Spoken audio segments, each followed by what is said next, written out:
Amiding a further souring of bilateral ties between India and Canada, Canadian Foreign Minister Melanie Joly on Monday said an Indian diplomat in the country has been expelled. The expulsion comes in light of Prime Minister Justin Trudeau's statement alleging an Indian hand in the killing of wanted Khalistani separatist leader Hardeep Singh Nijjar.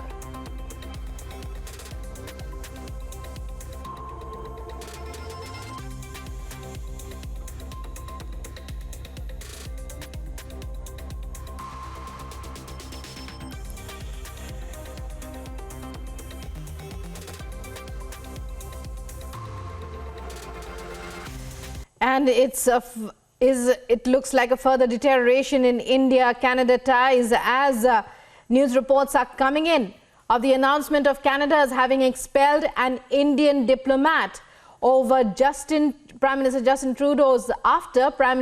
Trudeau's explosive allegation that India is responsible for the killing of a wanted Khalistani separatist, Nijjar, just a few days ago, and Canadian Foreign Minister announced the expulsion of an Indian diplomat in this regard. This comes just after Trudeau's disastrous visit in New Delhi for the G20 summit, where he was stranded because of a breakdown in his plane.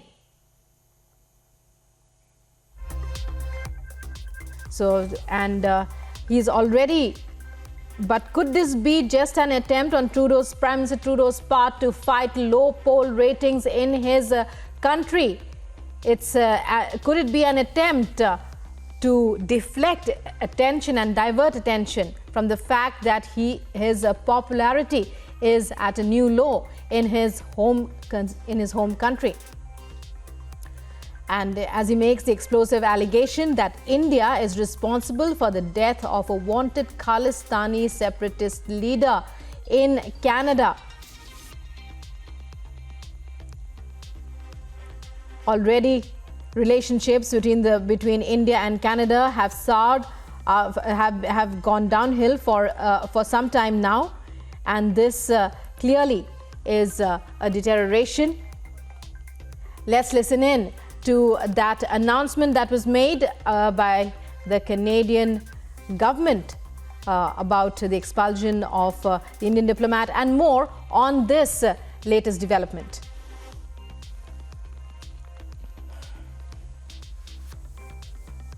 Over the past number of weeks, Canadian security agencies have been actively pursuing credible allegations of a potential link between agents of the government of India and the killing of a Canadian citizen, Hardeep Singh Nijjar. Canada has declared its deep concerns to the top intelligence and security officials of the Indian government. Last week at the G20, I brought them personally and directly to Prime Minister Modi in no uncertain terms. Any involvement of a foreign government in the killing of a Canadian citizen on Canadian soil is an unacceptable violation of our sovereignty. Bonjour à tous. Hi, everyone. First and foremost, I would like to extend my condolences to the family and loved ones of Hardeep Singh Nijjar. The allegations that a representative of a foreign government may have been involved in the killing of a Canadian citizen here in Canada on Canadian soil is not only troubling, but it is completely unacceptable. If proven true, this would be a grave violation of our sovereignty and of the most basic rule of how countries deal with each other. We've been clear we will not tolerate any form of foreign interference. Since this was brought to our attention, we've been guided by three principles. The first one, we will seek the truth. The second one, we will protect Canadians at all times. And thirdly, we will protect Canada's sovereignty. I've conveyed these principles to my Indian counterparts, And I've also told him that we expect India's full collaboration to make sure that we get to the bottom of this. And as of today, and as a consequence, we've expelled a top Indian diplomat from Canada. And joining me is Republic Senior Executive Editor Abhishek Kapoor for more on this. Abhishek, an escalation in tensions between India and Canada. Announcement after that explosive allegation by Prime Minister Trudeau. Well, we have that announcement of the expulsion of an Indian diplomat. This comes after the souring of trade ties, the chill in the relations having hit trade talks. How should we look at this latest development? What does, the expulsion of an Indian diplomat in this regard, what does it mean? Also, Trudeau's allegation, if you could break it down for us.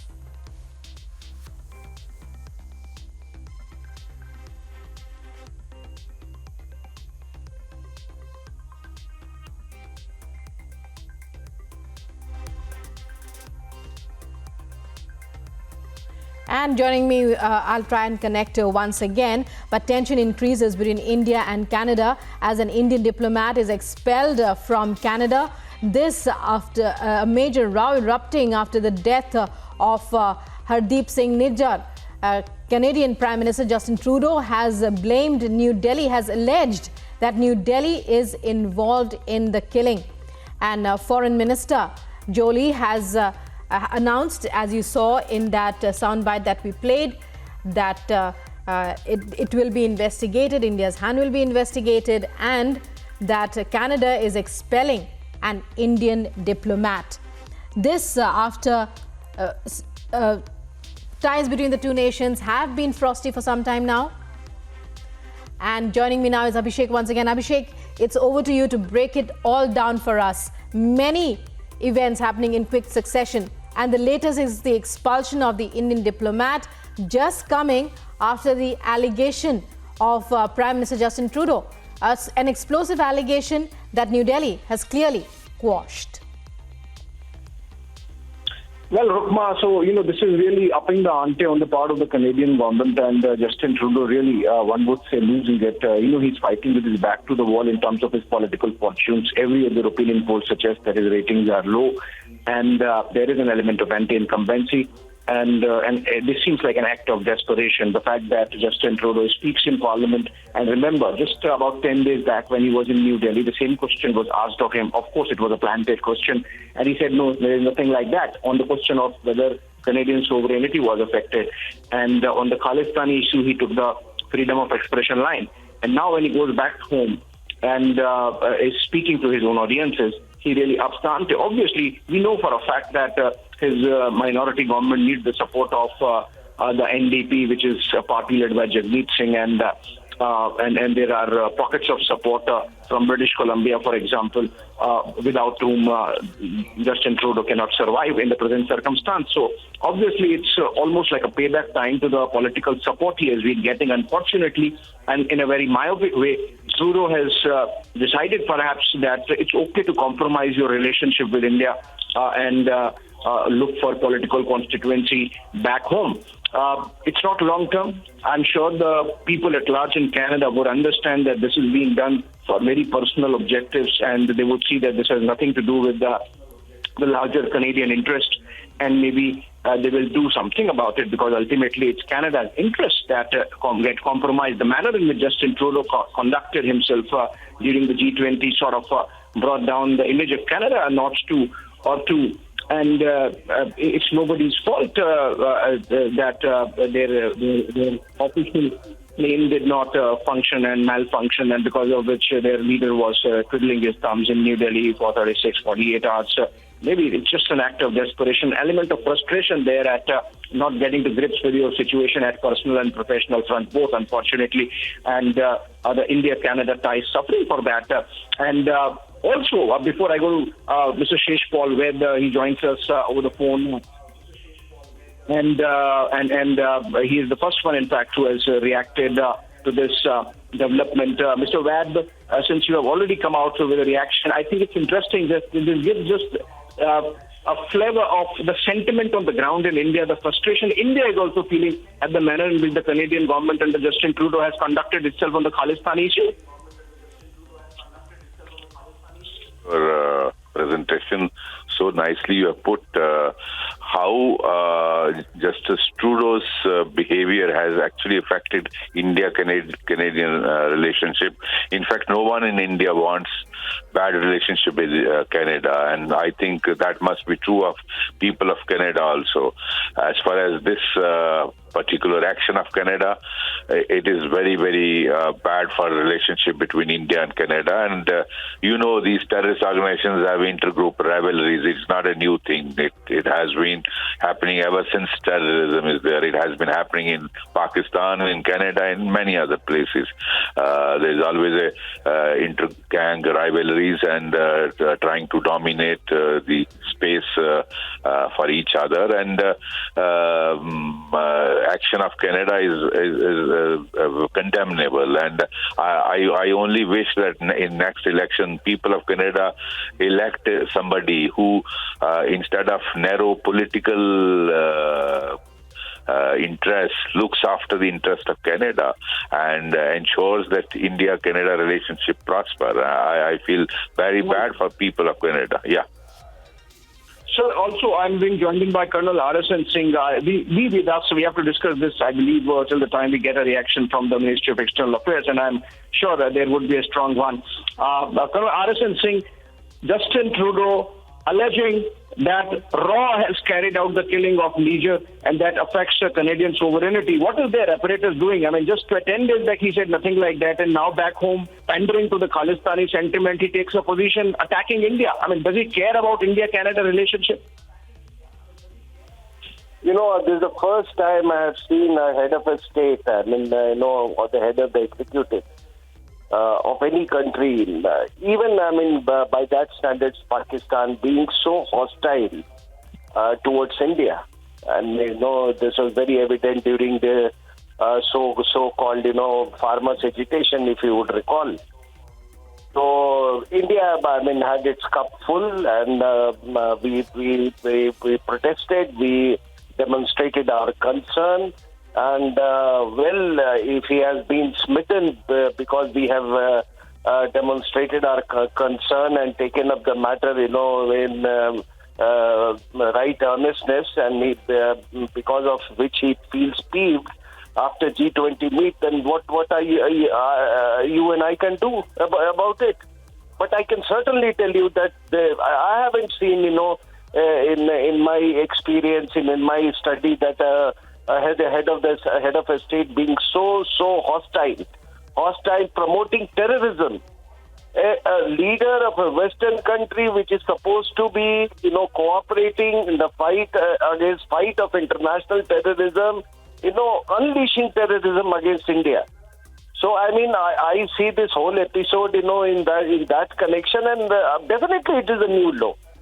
And I'm not...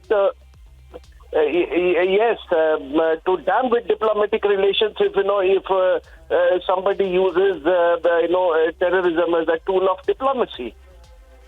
I know that there are at least a dozen seats because of which he survives politically, a dozen Khalistani seats. But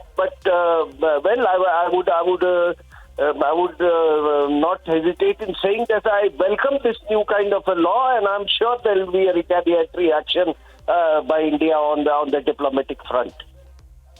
Right. And I think there is going to be a response, a proportionate response, as it always happens. And it's a travesty that Justin Trudeau, for his own ebbing political fortunes, is trying to resuscitate them with the kind of actions he has taken. And it's even on even on the domestic policy front, for example, recently he called a meeting of grocers for containing inflation. For God's sake, if you have to contain inflation, you ask the central bank, you ask your Ministry of Finance, you don't ask those small grocers to contain inflation. And that really shows the poverty of ideas that Justin Trudeau is facing at home and abroad, and in domestic policy and foreign policy. I think we're going to see more of reactions coming in as this story builds up through the day. A very preposterous position taken by the Foreign Minister of Canada, while explaining the decision announced by Justin Trudeau in Parliament about expelling an Indian diplomat. The fact that this is the same government which has done nothing, absolutely zilch, when it comes to threat to Indian diplomats, with the kind of posters demanding their assassination have been put up across Canada, and the kind of accusing silence maintained by the Ottawa government on those issues, despite concerns raised by India.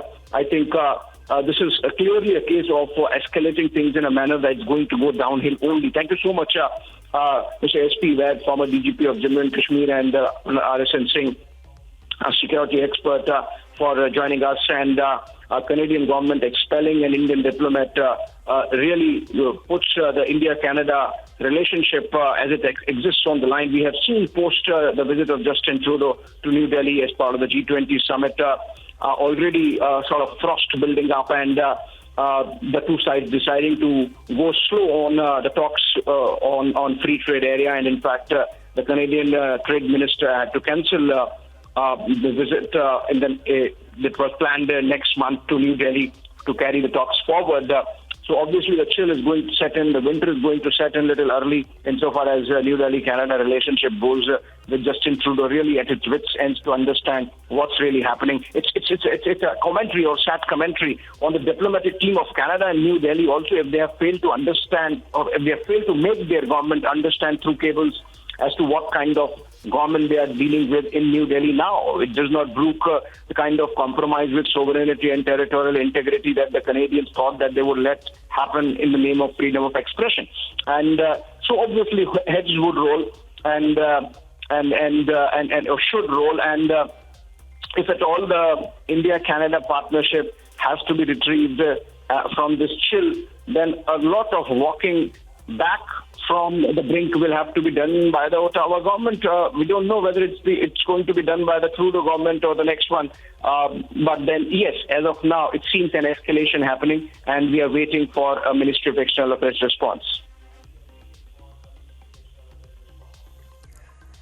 Right, Abhishek, many thanks for carrying on that conversation and for explaining to our viewers what this all means. Many sound bites, the tone and tenor of the Canadian Foreign Minister coming so immediately after Justin Trudeau's explosive allegation against India. We will, of course, wait and watch for what New Delhi has to say regarding